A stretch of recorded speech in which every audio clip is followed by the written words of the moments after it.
You are in the middle of your night shift and you've just seen a 25-year-old lady who's 35 weeks pregnant, complaining of sudden onset shortness of breath and left-sided stabbing chest pain for the last few hours. And after taking careful history and performing physical examination, your most likely diagnosis is pulmonary embolism. So, are you going to request a D-dimer test? Or probably doing a chest x-ray? Or are you going to just book her for compression duplex ultrasound to rule out DVT in the morning? Or you might just go straight and book her for VQ scan or CTPA.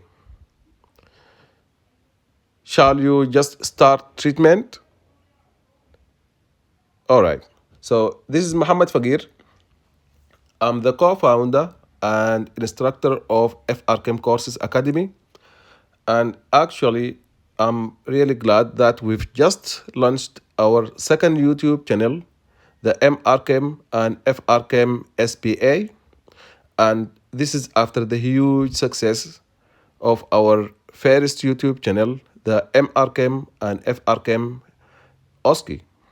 So if you haven't done yet, please subscribe to both of them and don't forget to hit the bell button to get instant email notifications for everything new we add. So without further ado, let's jump to our topic. My reference for this topic is the Green Top Guidelines of the Royal College of Obstetrician and Gynecologist. So what's the management of suspected PE in pregnancy?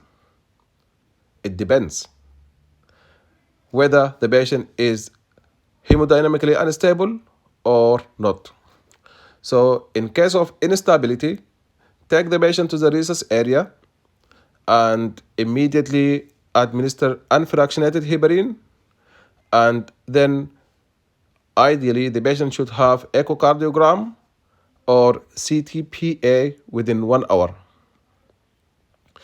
If the patient in extremis, peri-arrest, or if you've confirmed the diagnosis, then thrombolysis is the go-to treatment.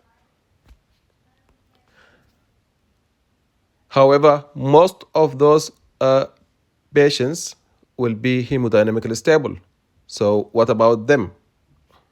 So in hemodynamically stable, suspected PE pregnant patient, first of all of them should have an ECG and chest X-ray. Full stop. ECG to look for any signs of right ventricular strain. I mean, like tachycardia, like Philip T wave in the inferior and mid-precordial leads, right bundle branch block, or incomplete right bundle branch block. Any evidence to suggest the diagnosis of PE. Chest X-ray, basically to rule out other causes most of the time. There is a specific signs to PE, however, they are quite rare. So we've got our ECG and chest X-ray. The next test is, if there is clinical suspicion of DVT, then we'll go for compression duplex ultrasound. And if that confirms the diagnosis of DVT, then no further testing is required, and we should treat the patient as having PE. If there is no clinical suspicion of DVT, then compression duplex is not indicated.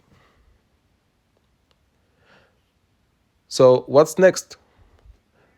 If still the diagnosis is considered, then we need to go for further imaging, whether ventilation perfusion scan, VQ scan, or CT angio, which is CTPA.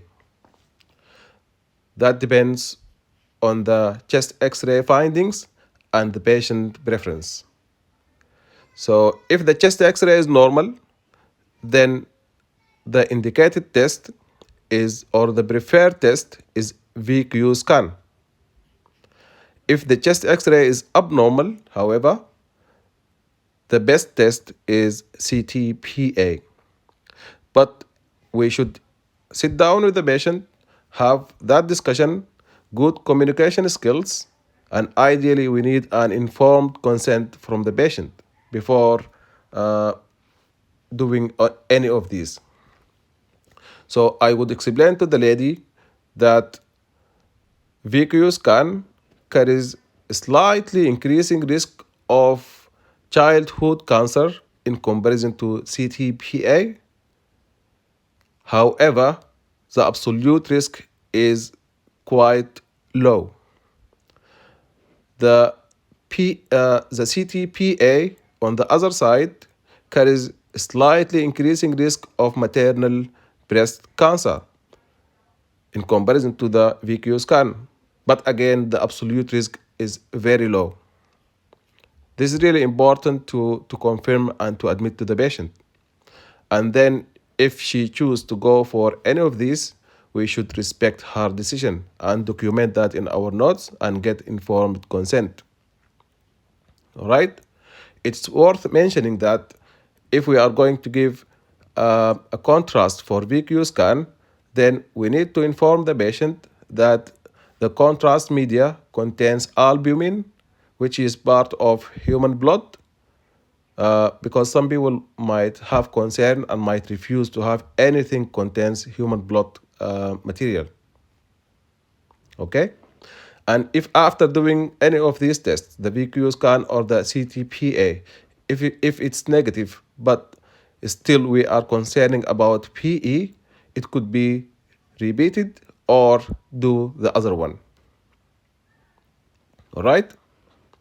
Meanwhile, all suspected pregnant patients to have PE, they should immediately commence on low molecular weight heparin, according to your hospital policy, whether to give dalteparin or tanzaparin, it depends really according to your hospital policy.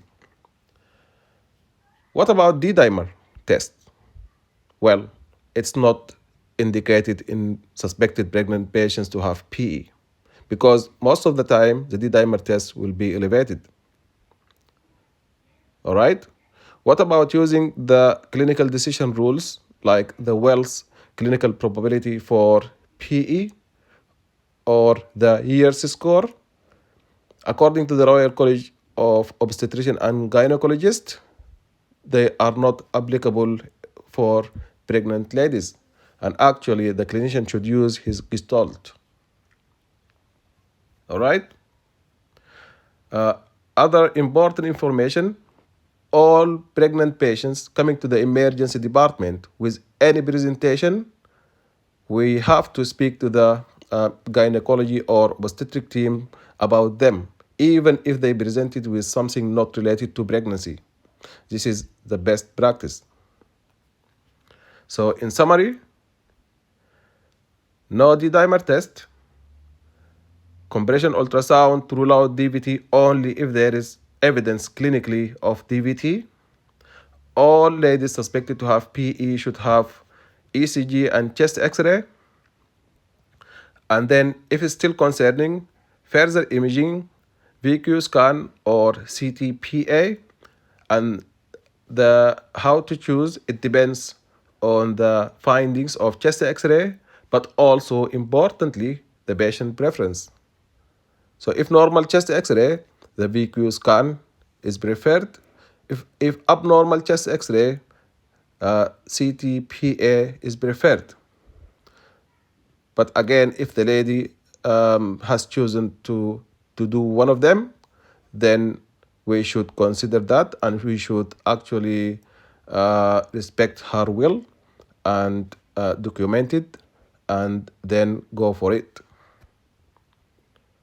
That's everything. Thank you very much. Until next time.